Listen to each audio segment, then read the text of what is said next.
మన దీని మీద వాల్యూమ్స్ ఆఫ్ బుక్స్ రాయొచ్చు అంటే రాయొచ్చు. కొంతమంది మేధావులకి ఇస్తే చాలా గొప్ప మన 7 సిద్ధాంతాల గురించి చాలా చాలా పుస్తకాలు రాయొచ్చు. కానీ నేను పెట్టుకుంది ఏంటంటే చాలా తేలిగ్గా ఉండాలి. అందరికీ చదివేంత మన శివనాగరాజు గారికి ఒక పుస్తకాలు చదివేంత లక్ష్యం ఉండకపోవచ్చు, కానీ ఆయనకి ఏం కావాలి? ఒక ఏకవాక్యంలో ఒక భావాన్ని చెప్పగలగాలి. ఆయన కులాల ఐక్యత గురించి నాగరాజుకి అవగాహన ఉన్నంతగా మిగతా వాళ్ళకి ఎంత అవగాహన ఉంటుందో నాకు తెలియదు. ఎందుకంటే బట్టలు కుట్టేటప్పుడు తను ఏ కులాన్ని కుడతాడని చూడడం అంటే మీరు అంత సింపుల్గా చూస్తే చాలా ఈజీగా ఉంటుంది. సో నేను అందుకు కులాల ఐక్యత మాట్లాడుతున్నప్పుడు చాలామంది వైసీపీ నాయకులు నేను కులాల గురించి మాట్లాడతానంటే, బాబు ఈ కులాలు నేను ప్రారంభించాను చెప్పాను. నిజంగా నాకు ఒక కులం కోసమే ఉండే వ్యక్తిని అయితే బాలినేని గారు ఎందుకు వస్తారు జనసేనలోకి? అంటే ఏముంటుంది? ఆయన ఏం చూసి ఉండాలి ఆయనలో? ఈ వ్యక్తి అందరి కోసం పనిచేస్తాడు, ఆ నమ్మకం లేకపోతే ఎందుకు వస్తారు? నాకు ఇది నా తపన ఏంటి, నా ప్రయత్నం ఏంటంటే ఎప్పుడు కూడా నాకు వైసీపీ పార్టీ కూడా నాకు వ్యక్తిగతంగా నాకు వాళ్ళు ఎవరితో శత్రుత్వం లేదు. నాకు వాళ్ళు ఎవరితో నాకు కోపాలు ఉండవు వాళ్ళ మీద. కాకపోతే ఏముంటుందో వాళ్ళ విధి విధానాల మీద నాకు విసుగుంటుంది. నేను ఏదైనా పాలసీ గురించి మాట్లాడుతున్నప్పుడు వ్యక్తిగత జీవితాలని హననం చేయటం, పర్సనల్గా అటాక్లు చేయటం, దీనివల్ల ఏమైపోద్దంటే ఒకసారి నేను గట్టిగా ఉండమని చెప్తాను, మెత్తగా ఉండాలి, కానీ మరీ ఇంకా మౌనంగా ఉన్నా ఒకసారి ఏమైతే వాళ్ళకి పేటరేగిపోతూ ఉంటారు. ఒకసారి మనం కూడా కొన్ని సందర్భాల్లో చాలా ధీటుగా సమాధానం చెప్పాల్సిన అవసరం ఉంది. ఎదుటి వ్యక్తి మాట్లాడే విధానాన్ని బట్టి మనం కూడా చెప్పాల్సి వస్తుంది. మన ఈ మధ్య నానాజీ గారు మాట్లాడింది చూశాను. అంటే అలాంటిది అంటే అందరూ ఆయన అంటాం మీరు ఎక్కువ మాట్లాడేసరి మాట్లాడుతూ ఉంటే నేను మీరు ఎంత మాట్లాడారు మీకు చెప్పాలి, వీడియోస్ పంపించాలి మీకు. నేను నానాజీ గారు మాట్లాడుతూ కూర్చోబెట్టి మేము ఎంకరేజ్ చేసాం, కానీ మీరు ఎన్ని మాటలు మాట్లాడారు? ఆయన ప్రాంతంలోనే ఉండే ఒక వైసీపీ ఎమ్మెల్యే ఏం మాట్లాడారు మీరు? మేము మర్చిపోయాం అనుకుంటున్నావా? అంటే మీరు నోరు ఉన్నప్పుడు, మీ అధికారం ఉన్నప్పుడు మీరు ఇష్టానికి మాట్లాడేస్తారు. అప్పుడు మీకు అధికారం లేకపోయినా మీరు 11 సీట్లు వచ్చినా మీరు ఇంకా ఇష్టానికి మాట్లాడుతున్నారు. అది గొప్పతనం మీలో. I have to appreciate your commitment. వాళ్ళని చూసి మనం చాలా నేర్చుకోవాలి కదా. వాళ్ళు ఎంత కమిట్ 11 వచ్చినా మేము తగ్గమంటుంటారు. మీరు తగ్గకండి, మీరు ఒకటి వచ్చినా తగ్గకండి, అలాగే ఉన్నారు.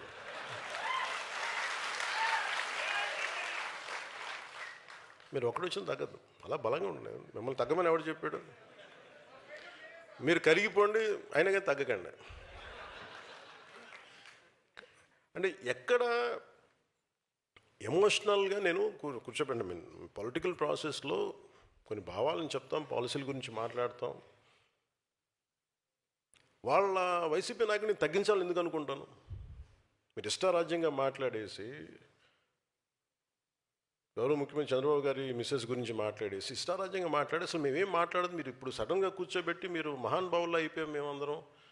ఇష్టానికి తిట్టేసి ఒక 10-12 సంవత్సరాలు సడన్గా మీకు రియలైజేషన్ వచ్చింది ఈ రోజున మీకు. సరే, ఈ రియలైజేషన్ మీకు ఎంత వస్తుందో నేను చూస్తాను, సంతోషం. మీరు రియలైజ్ అయ్యి మమ్మల్ని ఏం అనకూడదు అనుకుంటే అసలు మా పార్టీ నిర్మాణానికి బోల్డ్ మా వాళ్ళంతా మిమ్మల్ని తిట్టడం మానేసి మా పార్టీలో మా శివను మా దేవర శివ గురించి మా మునీర్ హసన్ గురించి మేము ఎత్తుకుంటాం. వాళ్ళ నాయకులు తీసుకునే బాధ్యతలు మేము ముందుకెళ్తాం. మీరు తిట్టడం ప్రారంభిస్తే మేము మా వాళ్ళని ఎత్తుకోవడం మానేసి మీకు బదులు ఇవ్వడం టైం అయిపోతుంది నాకు. సో మీరు తిట్టకపోతే ఖచ్చితంగా మేము బలపడతాం, సంతోషం. లేదు మీరు తిడతానంటే కూడా మేము తిట్టి మేము బలపడతాం. ఏదైనా మేము బలపడటం guarantee. Choice is yours. So నేను నాయకులకి నేనే బాధ్యత తీసుకున్నాను. అంటే నాకు ఒక్కొక్క ఊరికి వెళ్తుంటే ఒక్కొక్కరికి అనిపిస్తుంది, ఎక్కడో మనోహర్ గారు నా పర్మిషన్ తీసుకొని నేను రాలేకపోతాను చెప్పారు కొద్ది రోజుల క్రితం. తలిపేసానమ్మా, ఎవరు వస్తున్నారు?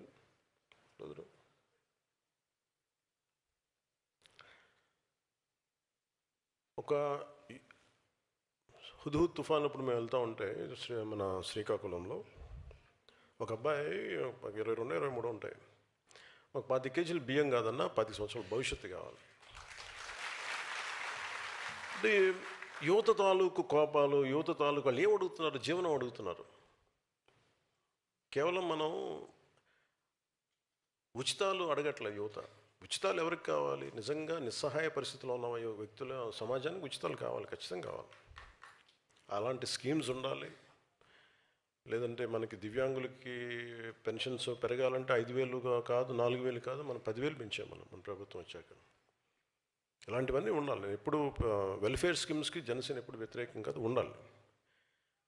కానీ వెల్ఫేర్ స్కీమ్స్ మీదే మనం ప్రభుత్వాన్ని నడిపేస్తాం, ఓట్లు వస్తాయంటే దాని మీద ఓట్లు పడవు అని అనడానికి క్లాసిక్ ఎగ్జాంపుల్ వైసీపీ. మేము బటన్ నొక్కేస్తాం, మీకు వెల్ఫేర్ స్కీమ్స్ పడతాయి, మీకు డబ్బులు వచ్చేస్తాయి అంటే కరెక్టే. హాస్పిటల్స్ ఇన్ఫ్రాస్ట్రక్చర్ వదిలేశారా మీరు? బటన్ నొక్కామని డబ్బులు పడ్డాయి అంటారు, కరెక్టే. మీరు హాస్పిటల్ ఇన్ఫ్రాస్ట్రక్చర్ వదిలేశారు. గవర్నమెంట్ హాస్పిటల్స్ ఎక్కడున్నాయి ఇప్పుడు అంత అద్భుతంగా? ఇప్పుడు తప్పని పెడతా ఉన్నాం ఎన్డీఏ ప్రభుత్వం వచ్చాక. ఎన్ని గవర్నమెంట్ హాస్పిటల్స్కి వెళ్తే క్వాలిటీ అత్యంత అద్భుతంగా ఉంటుంది. వై షుడ్ గో టు మన ఎందుకు ప్రైవేట్ హాస్పిటల్స్కి వెళ్ళగలిగే పరిస్థితులు ఎందుకు ఉండాలి? మన గవర్నమెంట్ హాస్పిటల్స్ కూడా బాగుండాలి కదా. తమిళనాడులో బాగుంటాయి, పాండిచేరిలో కానీ.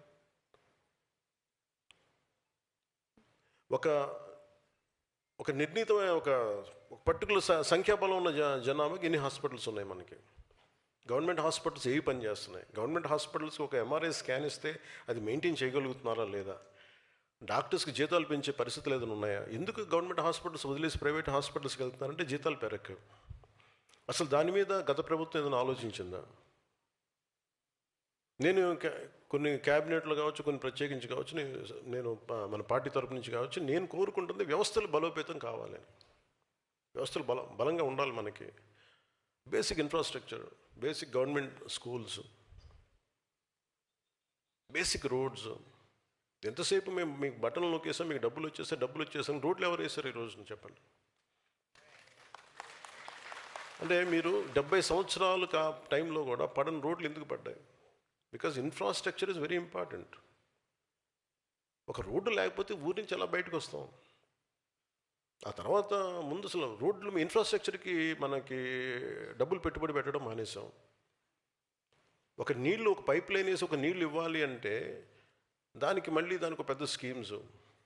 మన మధ్యన పాటిల్ గారు కూడా, మన సిఆర్ పాటిల్ గారు కూడా జలశక్తి మినిస్టర్, ఆయన గురించి ఆయనతో మాట్లాడుతూ ఉంటే అసలు బేసిక్గా నీళ్ళు ఇవ్వాల్సిన బాధ్యత మీదే కదా, రాష్ట్ర ప్రభుత్వాలది కదా, మాకు సంబంధం ఏంటన్న. ఇది తెలంగాణలో ప్రారంభించినప్పుడు జేజేఎం ఎప్పుడు కూడా అది జలజీవన్ మిషన్ అది కేంద్ర ప్రభుత్వాన్ని కాదు, రాష్ట్ర ప్రభుత్వం బాధ్యత. కాతే ప్రభుత్వాలు బాధ్యత తీసుకొని బేసిక్ మన మౌలిక సదుపాయాల గురించి పని చేయకపోతే మటుకు ఎన్ని ఉచితాలు ఇచ్చినా ఇంకోసారి ప్రజలు రారు. అది కరెక్టే సార్.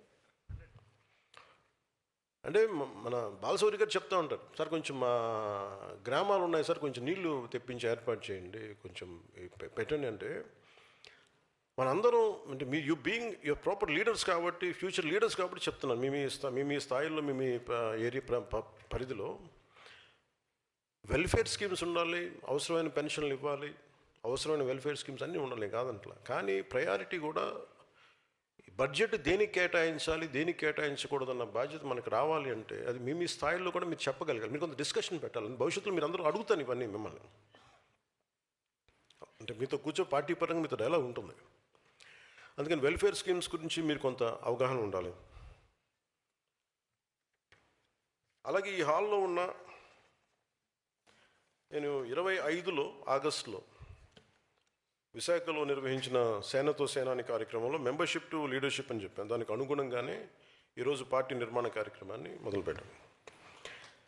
ఇది ఎలాగా ప్రతి సభ్యుడు, జనసేనలో ఉండే ప్రతి సభ్యుడు ఒక ఉద్యమైన పదం కూడా చెప్పాను చాలాసార్లు. ఉద్యమం అంటే ఒకడు ఉద్యమించేవాడు, ఒక భావానికి, ఒక భావజాలానికి దాన్ని నడుము బిగించి ముందుకెళ్ళేవాడు వ్యక్తి, రెస్పెక్ట్ అది జెండర్ న్యూట్రల్. అది అలాగే పార్టీని ప్రజల్లోకి తీసుకెళ్ళి కొత్త సభ్యుల్ని ప్రభావితం చేయగలిగి పార్టీలో తీసుకొచ్చే మొదటి స్థాయి నాయకుడే సాధక్. అలాంటిది ఈరోజు ఈ హాల్లో ఉన్న దాదాపు 700 మంది కమిటీ సభ్యుల్లో 600 మందికి పైగా సాధక్స్ ఉండడమే నాకు చాలా చాలా సంతోషం నచ్చింది. రాష్ట్ర వ్యాప్తంగా 22 లక్షల మంది సభ్యత్వం చేయడానికి 18,000 మంది సాధక్స్ పార్టీ కోసం నిరంతరం శ్రమించారు. సో మీరందరూ ఇప్పుడు నాయకత్వం నిరూపించుకునేందుకు మొదటి ఘట్టాన్ని మీరు పూర్తి చేశారు. సభ్యత్వ నమోదు కార్యక్రమం ద్వారా క్షేత్రస్థాయిలో మీ నాయకత్వ సామర్థ్యాన్ని మీరు నిరూపించారు. ఇప్పుడు తదుపరి అడుగు వేయాల్సిన సమయం వచ్చింది.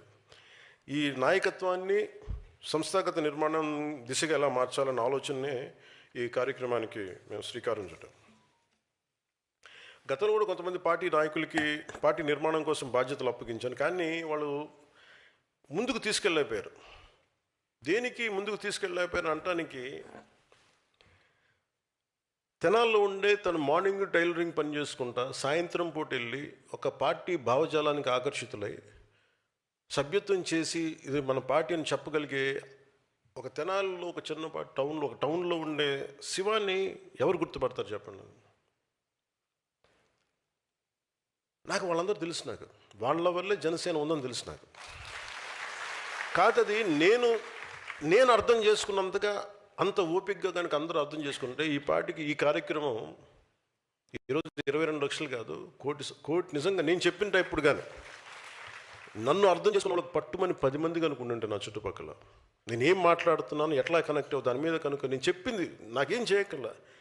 నేను చెప్పింది తూచా తప్పకుండా పాటిస్తే ఈ పార్టీకి నేను చెప్తాను కదా, తక్కువలో తక్కువ జనసేనది 1 కోటి మంది సభ్యత్వం ఉండేది ఈరోజు. కాదే అర్థం చేసుకుంటే టైం పడద్దు. అంటే ఎవరితో మాట్లాడాలి, ప్రతి చిన్నపాటి వీధురుగాలికి చెదిరిపోయే సమూహం మనకు అవసరం లేదు. అంటే గంగిగోవు పాలు గరిటె ఉంటే చాలు మనకి, బిందెడు గాడిద పాలు ఉంటే ప్రయోజనం ఏంటి మనకి? సో నేను అనుకుంటుంది జనసేనకి నమ్మిన వాళ్ళు 18,000 మంది సాధక్స్. ఒక దీంట్లో ఎంతమంది నిలబడతారు ఎన్ని ఇంకా మనం ఫిల్టర్ చేస్తే కనీసం ఒక 5,000 మంది ఉన్నారనుకోండి. 5,000 మంది, do think it's a small army? ఒక 100 మంది కూర్చోబెట్టి మాట్లాడితే సమూహాలు కదిలిపోతాయి, నిలబడాలి దానికి. అలాంటిది 18,000 మంది సాధక్స్ ఉన్నారు. వీళ్ళని కరెక్ట్గా నాయకత్వం దిశగా చూపించగలిగితే మీది మామూలు శక్తి అనుకుంటున్నారా మీరు? మీ శక్తిని అర్థం చేసుకోవాలి అంటే నేనే కూర్చోవాలనిపించింది నాకు. మీ శక్తి నాకు బాగా తెలుసు. అంటే నేను ఎందుకు మాట్లాడగలను, బలంగా ఎక్కడికైనా మాట్లాడగలంటే నాలా ఎవరి భావం ఉంటుంది? నాయకుడు అనేవాడు ఎవరి భావం మాట్లాడాలి? ప్రజల భావం మాట్లాడాలి.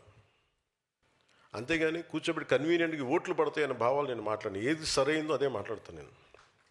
అది మన పార్టీకి సంబంధించిన సరే. సో అందుకని మిమ్మల్ని అర్థం చేసుకోవడానికి సో నేను ఎందుకు మిమ్మల్ని పెట్టాను సాధకులుగా 700 మంది సభ్యుల్లో 600 మందిని మిమ్మల్ని ఎందుకే పెట్టామంటే, ఒక 10 సంవత్సరాలు మీరు గుర్తింపుగా నోచుకోవాలి, 12 సంవత్సరాలు కానీ మీరు పని చేసుకుంటూ వెళ్ళిపోయారు. సో మీకు గుర్తింపు లేకపోతే బాధ ఎలా ఉంటుందో మీకు బాగా తెలుసు.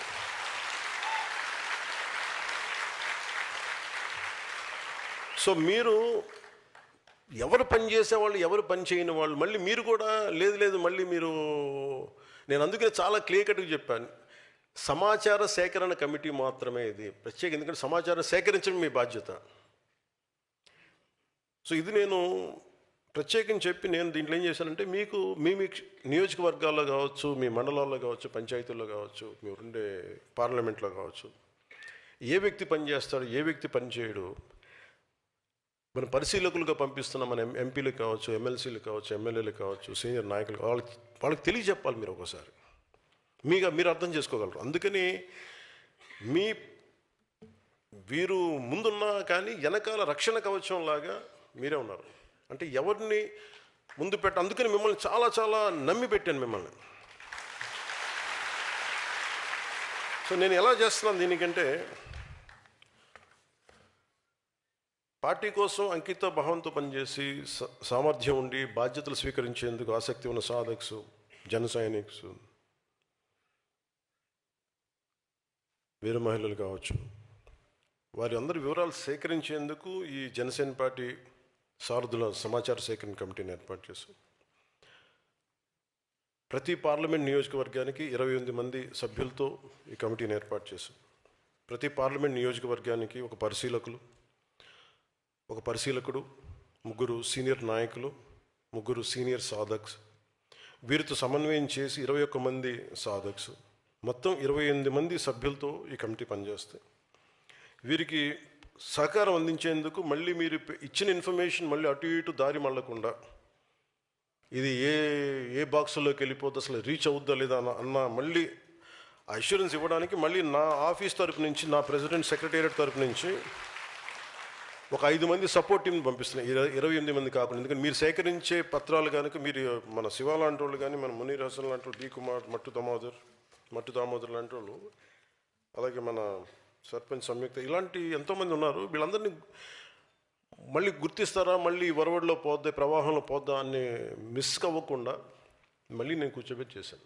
అది మళ్ళీ నా దగ్గరికి వచ్చేలాగా. ఎందుకంటే దీన్ని మళ్ళీ కూర్చోబెట్టి మిమ్మల్ని మళ్ళీ పిలిచి మళ్ళీ దాన్ని సార్టింగ్ అవుట్ కూడా మళ్ళీ మిమ్మల్ని పిలిపిస్తాను ప్రతి పార్లమెంట్కి కూడా. ఈ కమిటీల ప్రధాన బాధ్యత నాయకుల్ని ఎంపిక చేయడం కాదు, సమాచారాన్ని చాలా పారదర్శకంగా సేకరించడం మాత్రం. ఇప్పుడు ఉదాహరణకి నేను శివ గారి పేరే తీసుకున్నా, తెనాలి శివనాగరాజు గారి పేరుని తీసుకున్నంటే, ఈ పేరు నా దగ్గరికి ఎలా వస్తుంది అనుకుంటున్నారు? నా చెవులు ఎప్పుడు క్షేత్రస్థాయిలో పెట్టుంటాను, ఎవరు పని చేస్తారు, ఏం. సో నాకు అందుకు అనిపించింది. అందుకని నాకు చాలా పేర్లు ఉన్నాయి, అని అన్నీ చదవట్లేదు కానీ చాలా పేర్లు ఉన్నాయి. అంటే నేనేమన్నానంటే వాళ్ళు మనకు తెలియాలి కదా అన్న. సో అలాంటి వాళ్ళు మీరు గుర్తించగలరు, మీలా కష్టపడ్డ వాళ్ళని. అందుకని మిమ్మల్ని ప్రత్యేకించి మీకు ఆ బాధ్యత మీ అందరికీ. కొంతమంది కమిటీల జాబితాను రిలీజ్ చేసిన తర్వాత కొంతమంది నాయకులు నాతో కొన్ని మెసేజెస్ పంపించారు. ఈ కమిటీలో ఉన్నవాళ్ళు మాకు తెలియదు, వాళ్ళు ఎక్కడ పనిచేశారో మాకు తెలియదు, మీకు నచ్చిన వాళ్ళతోనే కమిటీస్ ఏర్పాటు చేశారా అని కొన్ని ప్రశ్నలు వచ్చినాయి. ఈ కమిటీల ప్రధాన బాధ్యత పార్టీ కోసం నిస్వార్థంగా కష్టపడిన నాయకులు, సాధక్స్, జన సైనికుల వివరాలను సేకరించడం, నా పరిశీలనకు పంపించడమే తప్ప.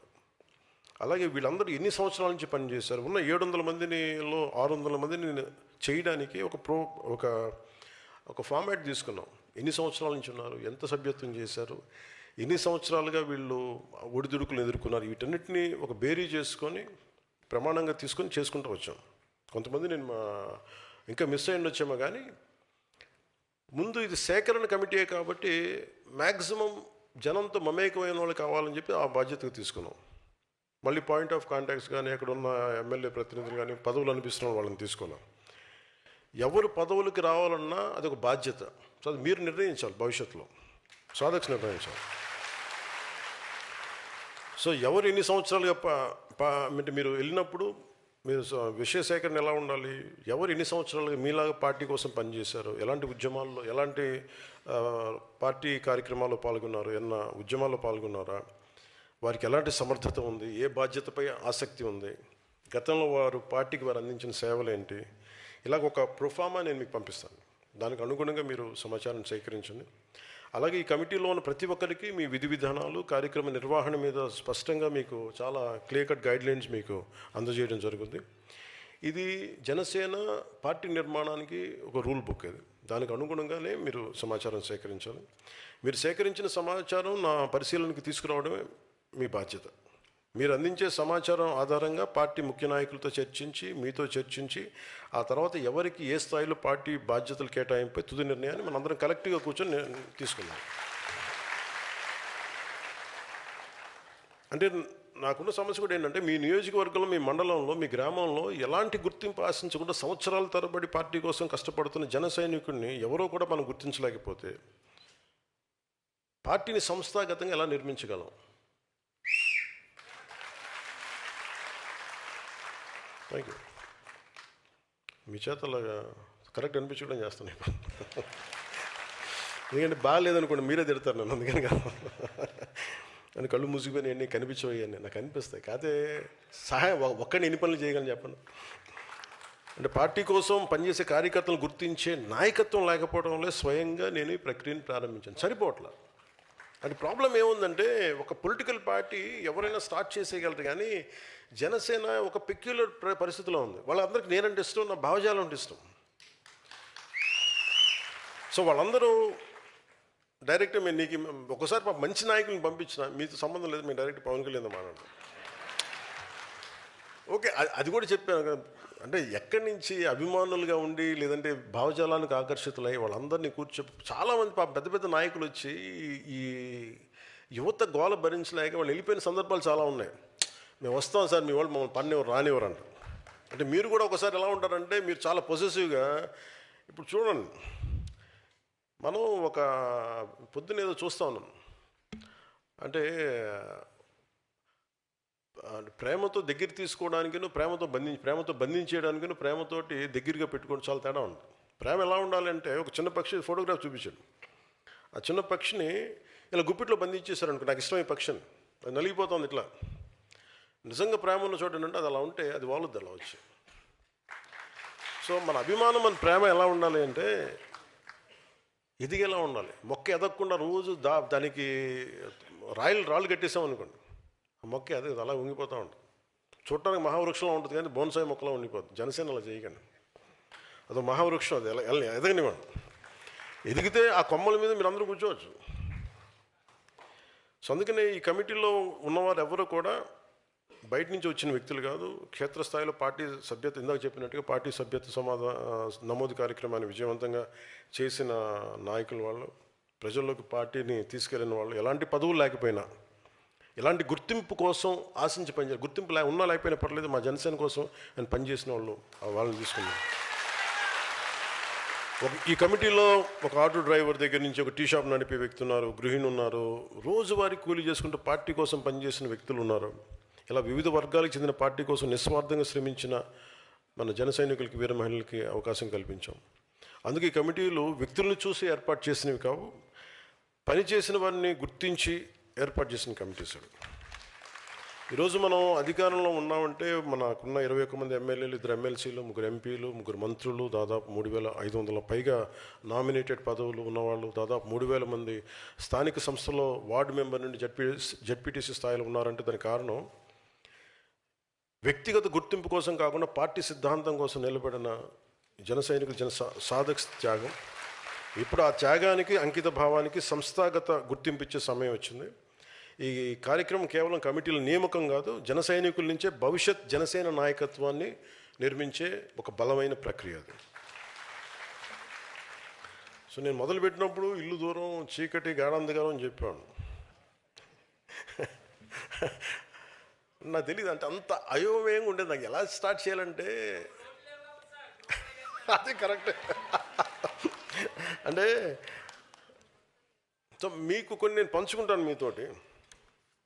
ఓకే, మేజర్ చెప్పగలిగింది ఇదే, మిగతా అని చెప్తాను. నేను ఇంకోటి ఏం చేద్దాం అనుకున్నానంటే, నాకు ఒకటి చెప్పి కీలకమైంది. ఈ రోజున 18,000 మంది సాధక్స్ ఉన్నారు. 18,000 మంది సాధక్స్. యు ఆర్ ఫస్ట్ లీడర్, అంటే ఫస్ట్ ప్రైమరీ లీడర్షిప్ మీదే పార్టీది. You are leaders. అంటే మొదటి లైన్ అండ్ లెంత్లో నిలబడే నాయకత్వం మీదే. అండ్ దట్స్ వై యువర్ సాధక్స్. అంటే మీరు 18,000 మంది తలుచుకుంటే జనసేన నిర్మాణం ఎలా ఉంటుంది మీరు ఊహించుకోగలరా? నాకు ప్రాణాలు వద్దు, పని చేయండి చాలు. మళ్ళీ నాకు ఆ బరువు నాకు ఎందుకు, ఇంట్లో అంత తిడతారు నన్ను. నాకు ప్రాణాలు వద్దు, పని చేయండి చాలు. అంటే మనం ప్రాణాలు ఇచ్చేంత గొప్ప విలన్స్ కూడా అక్కడ లేరబ్బా. అక్కడ అంత గొప్ప వ్యక్తులు ఉంటే ఇప్పటి సమాజం వేరుగా ఉండేది కదా. అంటే ఇది సరే కొన్ని చెప్పి మనం 18,000 మంది ఉన్నారు కదా. నేనేం చెప్పానంటే, మొన్న కమిటీస్ వేసినప్పుడు నా కోరిక 18,000 మంది సాధక్స్ని నేను ఇలా కలవాలని చెప్పి నా ఫస్ట్ గోల్ అది. అలాగే మన ప్రతి ఒక్కళ్ళకి, అంటే ప్రతి ఊర్లో, ప్రతి పార్లమెంట్లో, ఇక్కడ వేదిక పైన ఉన్న నాయకులకి సపోజ్ ఒక బాధ్యత చెప్తే వాళ్ళు కనీసం ఒక 2,000 మంది తెలిసి ఉండాలి. రేపు పొద్దున ఎవరైనా, ఉదాహరణకి మన బొమ్మిడి నాయకుని కానీ పంపించింది నెల్లూరు, పంపిస్తున్నప్పుడు ఆయనకి దాదాపు ఒక 2,000 మంది తెలియాలి. ఇది అయిపోయే లోపు, కంప్లీట్ ఎక్సర్సైజ్ అయిపోయే లోపు. నాగబాబు గారిని అరకు పంపిస్తున్నా, కూర్చోబెట్టడానికి కొంచెం ప్రేమగా మాట్లాడగలడు, ప్రకృతి ప్రేమికుడు, మొక్కల్ని సంరక్షించేవాడు, అందుకే మీరు ఆయన్ని అంటే చాలా ఆలోచించి పంపించాం ఒక్కొక్కరిని కూడా. మన పల్నాడికి మన బాలినేని గారు కరెక్ట్ అనిపించింది నాకు. అంటే బ్రహ్మనాయుడు నేలకి మన బాలినేని గారి కరెక్ట్ అనిపించింది. కాకినాడ తట్టుకోవాలంటే మన సామినేని గారు కరెక్ట్ అనిపించింది. అసలు ఒక్కొక్కరిని నేను ఒకటి 10 సార్లు ఆలోచించి మిగతా వాళ్ళతో మాట్లాడి అన్ని నిర్ణయాలు ఎందుకు తీసుకుంటున్నా 10 సార్లు మాట్లాడి కింద క్షేత్రస్థాయిలో మాట్లాడి ఒక్కడికి అన్నీ ఏం తెలుస్తాయి చెప్పండి, అందరితో 10 మందితో మాట్లాడాలి కదా. అలాగే మన దుర్గేష్ గారిని అమలాపురం పంపితే బంధువులు ఎక్కువ అండి, మళ్ళీ ఏం జరుగుతుందో తెలియదని మొహాట పడతారేమో అనిపించలేదు. ఎందుకంటే సరదాగా చెప్తున్నాను కానీ ఒకసారి మొహాటాలు ఉండి మనోడేనండి కొంచెం పెట్టేయండి అంటే ముఖ్యం మొహాట పెట్టి పెట్టేస్తారా. ఇవన్నీ ఇట్లా ప్రతిదీ ఆలోచించి అంటే నేను నేనేం చెప్పానంటే అన్నీ మీరు రైట్ చేయాలి, 100% రైట్ చేయాలని నన్ను ఆలోచించకండి. ఒక ప్రయత్నం మొదలు పెడతాం.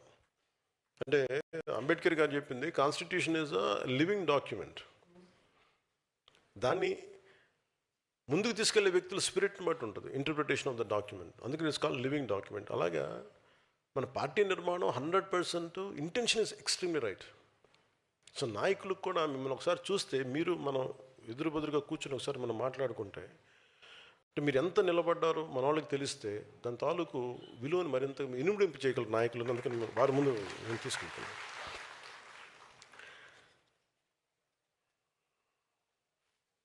బాబు కొంచెం సౌండ్ తగ్గించండమ్మా, అందులో బయటికి వెళ్ళి కరెక్ట్ చేయండి.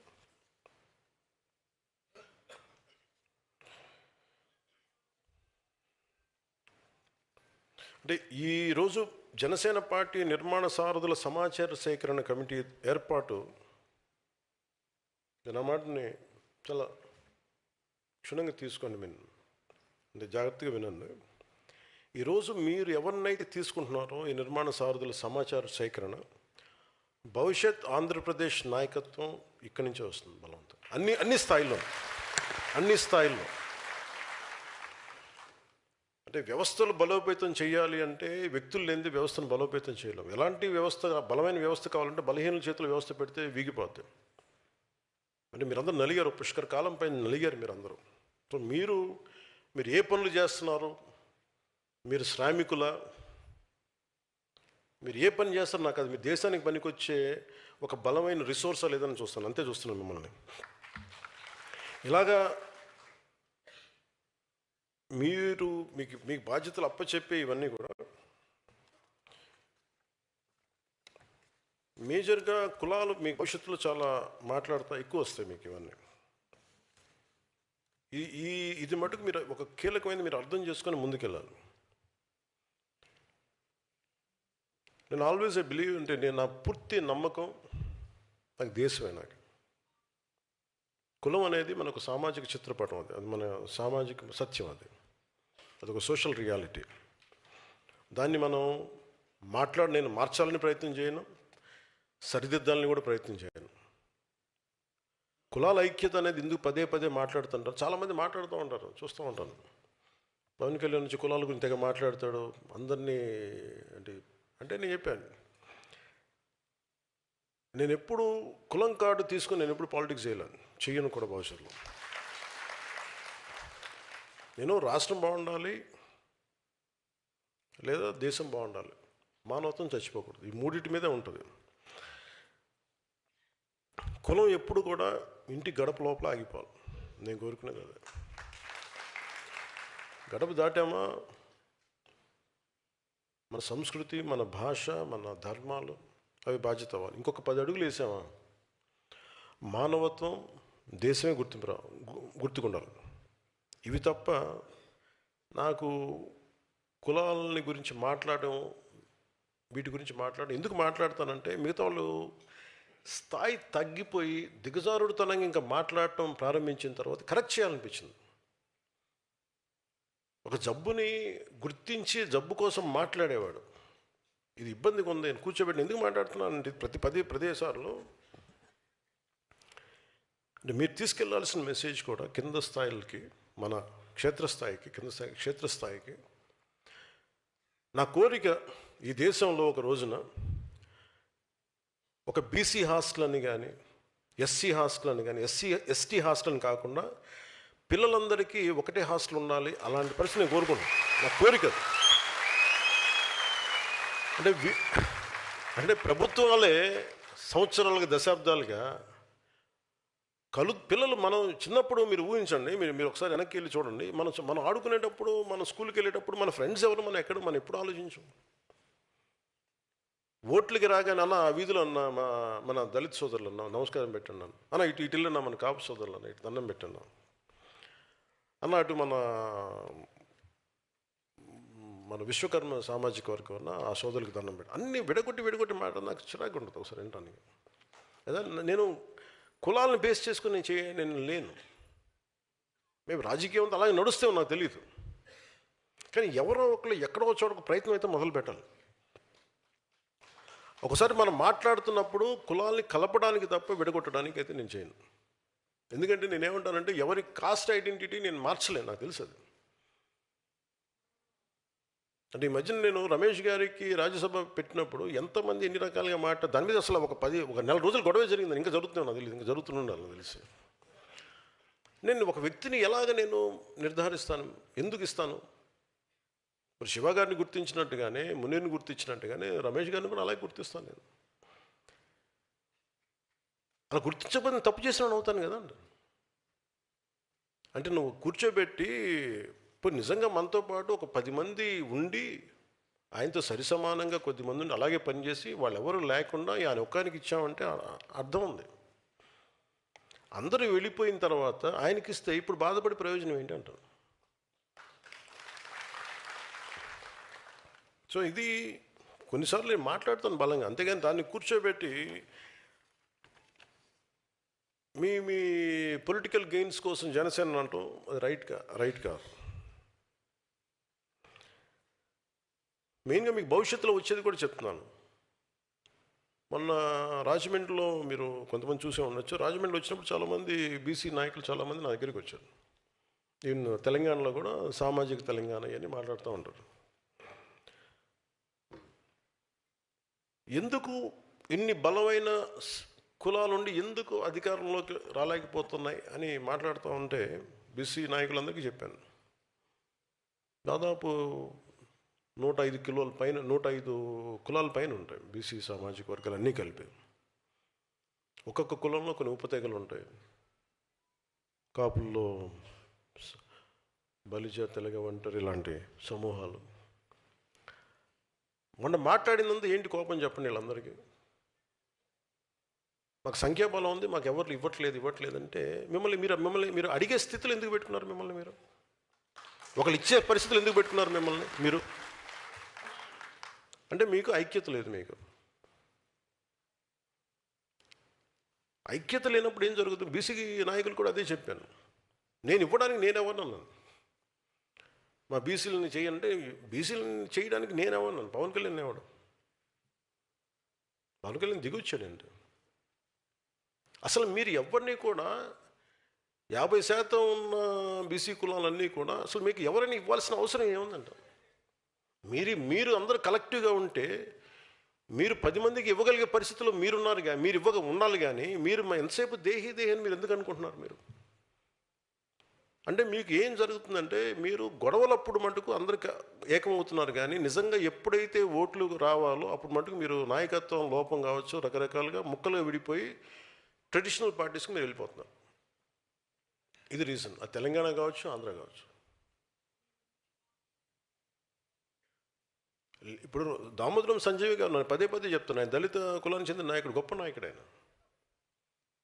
నాయకుడు అనేవాడు ఎలా ఉండాలి? అన్ని కులాలకి ఆమోదయోగ్యమైన నాయకుడు, అంగీకారయోగ్యమైన నాయకుడు కావాలి. అది మిగతా కులాలు కూడా సాధించగలగాలి. అది కాపుల్లో కావచ్చు, బీసీ కులాల్లో కావచ్చు, యాదవ, గౌడ, సెట్టిబల్జీ కులాల్లో కావచ్చు, ఇచ్చేది అన్ని బీసీ కులాల్లో కావచ్చు, ఎస్టీ కులాల్లో కావచ్చు, దళిత కులాల్లో కావచ్చు. అది వచ్చిన రోజునే చాలామంది నాయకులు ఇప్పుడు తెర వెనక్కి కూర్చోబెట్టి ఇప్పుడు అలాంటప్పుడు మీరు అలాగా కనుక మీరు బలపడితే మీకు వైసీపీ లాంటి పార్టీ మీకు అవసరం ఉండదు. నాలాంటి తిట్టాల్సిన అవసరం కూడా మీకు ఉండదు. అలాంటి ఇన్సిగ్నిఫికెంట్ అయిపోతాడు. నిజంగా మీరు అలాంటి స్థాయికి ఎదగాలని మనస్ఫూర్తి కోరుకుంటున్నాను ఈరోజు, మనస్ఫూర్తిగా. అంటే ఎందుకు మీకు చెప్తున్నానండి, ఇది అధికారానికి దూరంగా ఉన్న అనేక సామాజిక వర్గాల గురించి అందరూ ఎప్పుడు మాట్లాడుతూనే ఉంటారు ఇందాక చెప్పినట్టుగా. కానీ వారికి నిజంగా సాధికారత వైపు అడుగులు వేస్తున్నారా లేదా, లేక వారి అసంతృప్తితోనే రాజకీయ మూలధనంగా మిమ్మల్ని ఉపయోగించుకుంటున్నారా? నేను కులాన్ని రాజకీయ పెట్టుబడిగా నేను పెట్టను. అందుకే నేను ఎప్పుడు కులం అని మాట్లాడను. కులాన్ని గౌరవిస్తాను అంటాను. అందుకని కులాల ఐక్యతనే కోరుకుంటాను తప్ప నేను ఎప్పుడు ఏం కోరుకుంటాను, దేశం, నా నేల, సమాజం కోరుకుంటాను. మన దేశంలో బహుజన్ సమాజ్ పార్టీ సామాజిక న్యాయం కోసం ఒక పెద్ద రాజకీయ ఉద్యమాన్ని నిర్మించింది. అది లక్షలాది మందికి, కాంశీరామ్ గారి నేతృత్వంలో లక్షలాది మందికి రాజకీయ స్వరం అయింది. అది గొంతైంది, బలమైన గళమైంది. ఇది భారతదేశ ప్రజాస్వామ్యంలో చాలా చాలా కీలకమైన ఒక అధ్యాయం ఇది. కానీ అది ఒక పాఠం కూడా నేర్పించింది. ఏ ఉద్యమం అయినా ఒక సామాజిక వర్గానికి మాత్రమే పరిమితమైతే, సంస్థల్ని నిర్మించకపోతే, కొత్త తరాలకి అది విస్తరించకపోతే దాని ఎదుగుదలకి పరిమితులు ఏర్పడతాయి.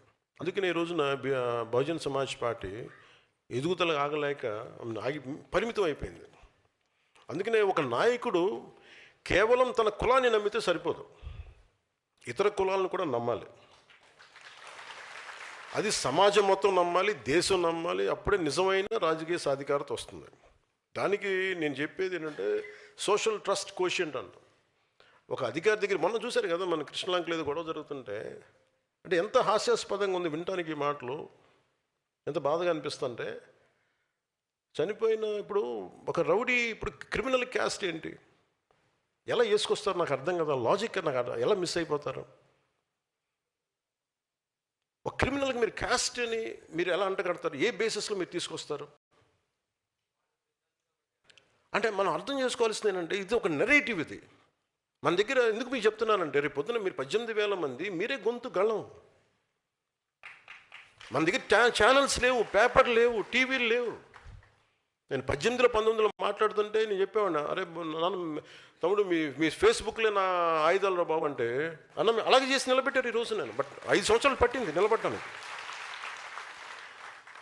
అంటే మీరు అధికారానికి దూరంగా ఉన్న వర్గాలని అధికారంలో తీసుకురావటం ఒక రాజకీయ విజయం అది. కానీ అన్ని వర్గాలని అంగీకరించే నాయకత్వంగా తీర్చిదిద్దటం ఒక సామాజిక విజయం. నేను సామాజిక విజయం వైపు వెళ్తున్నాను. అంటే ఏంటి, మీరు కూర్చోబెట్టి ఈ 3 కులాలని మనం పెట్టి మార్చేసుకుంటే మనకు అధికారం వస్తుంది, రావచ్చు, మనకు తెలియదు. బట్ కానీ అది పొలిటికల్ విక్టరీ అవుద్ది కానీ సోషల్ విక్టరీ అవుతుంది. వేరే జనసేన ప్రయత్నిస్తున్నది ఏంటంటే సామాజిక విజయం, సోషల్ విక్టరీ. ఎవరు అధికారంలోకి వచ్చినా మనకేం కాదు అనే భద్రత మిగతా కులాలకి చాలా చాలా ఎసెన్షియల్. ఇది అంటే ఉదాహరణకి, ఇది మీరు వేదిక పైన ఉన్న నాయకులు కానీ మీరందరూ ఆలోచించండి. మాధ్యమాలు చూస్తున్న, సామాజిక మాధ్యమాలు కానీ ప్రసార మాధ్యమాలు చూస్తున్న వాళ్ళు కానీ ప్రతి సామాన్య పౌరులు మీరు కూడా ఆలోచించండి. అందరినీ మనం ఒక ఘాటును కట్టేయడానికి ప్రయత్నం చేస్తారు. వీళ్ళు they are not about one caste. ఒక గ్రూప్ ఉండాలి అంతే, ఒక 10 మంది. అధికారం వాళ్ళ చేతిలోనే ఉండాలి, దానికి కులం లేదు. దానికి వాళ్ళందరూ చూడండి ఒక గ్రూపు. ఇప్పుడు మీరు వైసీపీ అనగానే మీరు ఏమనుకుంటారు, ఒక సామాజిక వర్గానికి చెందిన గ్రూప్ కాదు అది, ఒక వర్గానికి చెందించిన గుంపు అది. వాళ్ళు దేనైనా వాడతారు, వాళ్ళు కులాన్ని వాడచ్చు, మతాన్ని వాడచ్చు, లేదా ఇంకా రకరకాలు వాడచ్చు. మీరు చూడండి, మనల్ని తిట్టేవాడు, మీరు ఇదే వేదిక పైన చెప్తున్నా, గతంలో వైసీపీకి పనిచేసిన నాయకులు కూడా వేదిక పైన ఉన్నారు. బాలినేని గారు కానీ, సామినేని గారు కానీ. వీళ్ళు ఎప్పుడన్నా ఈ 5 సంవత్సరాల కాలంలో ఎప్పుడన్నా మనల్ని దిగజారిపోయి తిట్టిన దాఖలాలు మీరు విన్నారా ఎప్పుడన్నా? మరి వాళ్ళల్లో మన ఉదాహరణకి బాలినేని గారే, మన సామినేని గారే కరుడు కట్టిన కాంగ్రెస్ వాది. ఆయన జీవితంతో కాంగ్రెస్తో గడిచింది. ఆయన రావడానికి 100 ఆలోచించారు. సో సహజమైన లాయల్టీ కాంగ్రెస్ వైపే ఉంటుంది. కానీ దాన్ని దాటుకొని వచ్చారంటే ఆయనకు అర్థమవుతుంది ఇది రైట్ కాదని. అదే బాలినేని గారు, మన రాజశేఖర రెడ్డి గారు చనిపోయినప్పుడు ఆయన కోసం వాళ్ళ నాయకులు, మన గత ముఖ్యమంత్రి కోసం ఆయన రాజీనామా చేశారు. మన మంత్రి, క్యాబినెట్ మినిస్టర్గా ఉంది. అంటే అలాంటి వ్యక్తి బయటకు వచ్చిన దాంట్లో కులం ఎక్కడుందంటున్నాను నేను. ఆయన విభేదించి ఎందుకు బయటకు రావాల్సింది సరిగ్గా లేదు. ఇదైతే రైట్ కాదు, ఇలాంటి రాజకీయం రైట్ కాదు, విచ్ఛిన్నమైన రాజకీయం రైట్ కాదు. సో అక్కడ ఎక్కడ కులం అనేది లేదు. అది నా మాట చెప్పడానికి చెప్తున్నాను ఇదంతా. ఇప్పుడు నన్ను తిట్టే వాళ్ళందరూ చూడండి, నన్ను తిట్టిన వాళ్ళు ఇప్పుడు దాకా అందరూ కాపులు తిట్టారు నన్ను. అంటే భుజాలు ఎవరి భుజాల మీద పెట్టి మీరు కాలుస్తున్నారు తుపాకులు. అంటే మీకు ఇది చాలా జాగ్రత్తగా చూడాలి. అంటే వీళ్ళు ఏం చేస్తున్నారు, మీ సబ్ టెక్స్ట్, మీరు మాట్లాడేది ఒకటి, చూసేది ఒకటి, చెవులకి మీ భావం ఏమి వెళ్తుంది లోపలికి. వీళ్ళు చాలా ఒక పథకం ప్రకారం అందరికీ ఇది ఆమోదయోగ్యం ఏమన్నా తెలీదు. జనసేన అంటే ఇష్టపడని వర్గాలు ఏవైనా కావచ్చు.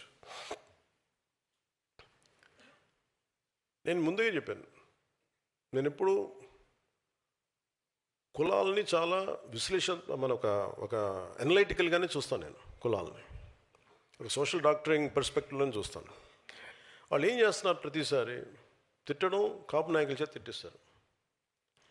లింగంనేని రమేష్ గారికి ఇస్తే వాళ్ళే తిడతారు. లేదంటే ఒక కుర్రాడు 14 ఏళ్ళ ఆడబిడ్డని 3 రోజులు గదిలో బంధించి చాలా రకాలుగా హింసించి చెప్పుకోలేక బయటికి ఇవన్నీ వస్తే అలాంటి వాడు ఏమైపోయారో తెలియదని ఆ కేసు కోర్టులో జరుగుతుంది. అతనికి వత్తాసుగా వీళ్ళందరూ వెళ్తారు. తల్లి బాధ వేరే, తల్లి బాధ నేను అర్థం చేసుకోగలను. కానీ అతను చేసే వృత్తి ఏదో క్రిమినల్, అతను ప్రొఫెషనల్ క్రిమినల్. అతను ఒక ప్రొఫెషనల్ క్రిమినల్లో ఎలా వెనకేసుకొస్తారు? ఏ బేసిస్లో వెనకేసుకొస్తారు? Just because he's your caste. మీ కులం అయితే సరిపోద్దా? అంటే చిన్నప్పుడు మనం వినేవాళ్ళం కదా, show me your friend, I tell you who you are అంటారు ఎవరన్నా. అలాగే మీ నాయకుడిని చెప్పండి, అతనేంటో మీరేంటో నేను చెప్తానండి. ఇప్పుడు చూడండి, సోకాల్ లీడర్స్ అందరూ ఎలాంటి వైపు మగ్గుతున్నారు వీళ్ళందరూ. అంటే ఏం మెసేజ్ ఇస్తున్నారు వీళ్ళందరూ? ఉదాహరణకి చాలా కులాలు ఉన్నాయి. ఉదాహరణకి ఫర్ ఎగ్జాంపుల్ కాపు కులాన్ని తీసుకుందాం. ఈ మధ్యన మనకి ఎక్కువ వినిపిస్తుంది కాబట్టి. వీళ్ళు కాపులను ఎలా ప్రొజెక్ట్ చేస్తున్నారు?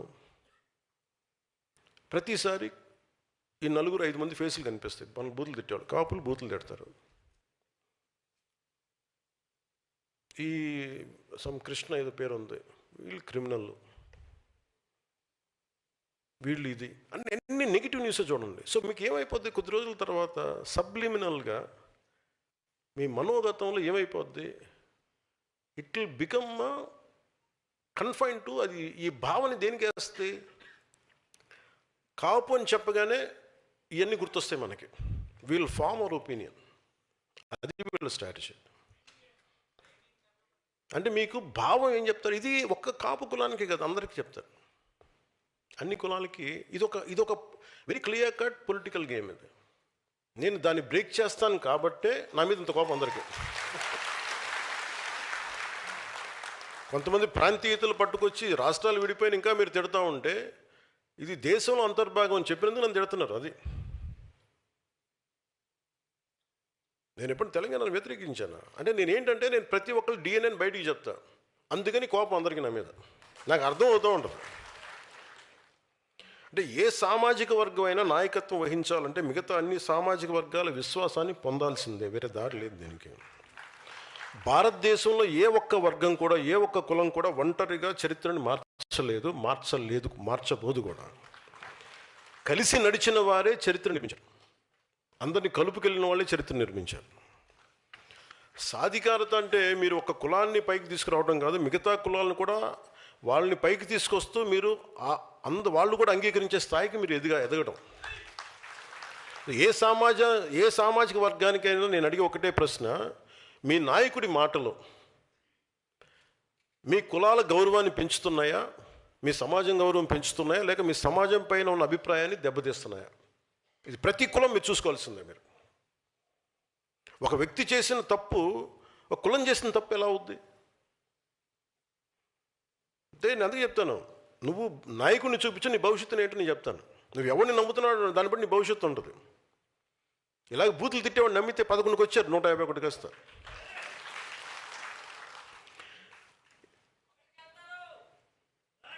తదాస్తు.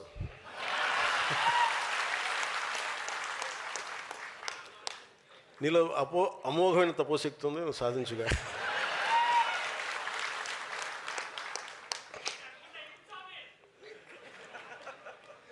ఉదాహరణకి మనకి ఈ మధ్యన శ్రీకాకుళంలో ఇలా మాట్లాడుతూ ఉంటే, ఆయన ఎమ్మెల్యే అనుకుంటా, ఎమ్మెల్సీ గుర్తురాలేదు, ఆయన ఇష్టం వచ్చినట్టు మాట్లాడుతుంటే సడన్గా అరెస్ట్ చేయగానే అసలు ఆ కేసు కూడా నా మీద పెట్టారంట, నన్ను తిడితే పెట్టారంట, నాకు అది కూడా తెలియదు. నాకు ఏదో ఒకట్లే పేర్లు. నేను అనేది వ్యక్తిని చెప్పట్లా, నాకు చెప్పాను కదా, వ్యక్తితో పెద్ద సంబంధం. నాకు నిజంగా చాలామంది తిడుతున్నారు, నాకు చూస్తాను, నాకు ఎంత ఇమ్యూనిటీ వచ్చేసిందంటే భగవంతుడి దయ వల్ల. అంటే నాకు యాంటీ వైసీపీ నేను ఇమ్యూనిటీ ఎక్కించేసుకున్నాక నాకు అసలు అలా చూస్తూ ఉంటాను, బూతులు తిడుతున్నా అలా చూస్తూ ఉంటాను, సంతోషం. ఇంకా అలాగా అంటే వాళ్ళు సడన్గా ఇష్టానికి తప్పులు చేసేసి, అంటే ఇప్పుడు మా కులాన్ని తొక్కేస్తున్నారు అంటాడు. నీ కులం చెప్పిందా నీ బూతులు తిట్టమని? నీ కులంలో ఉన్న ఏం మాత్రం సెన్సిబుల్ ఉన్న ఒక మహిళను అడుగు, ఒక యువతిని అడుగు, ఒక యువకుడిని అడుగు, ఒక అనుభవం పెద్ద ఆయన అడుగు. నేను బూతులు తిడతానండి, మళ్ళీ నన్ను జైల్లో పెడితే, పోస్టులో పెడితే నేను నా కులాన్ని వాడేస్తాను చెప్పు. ఏం మాట్లాడుతున్నారా మీరంతా?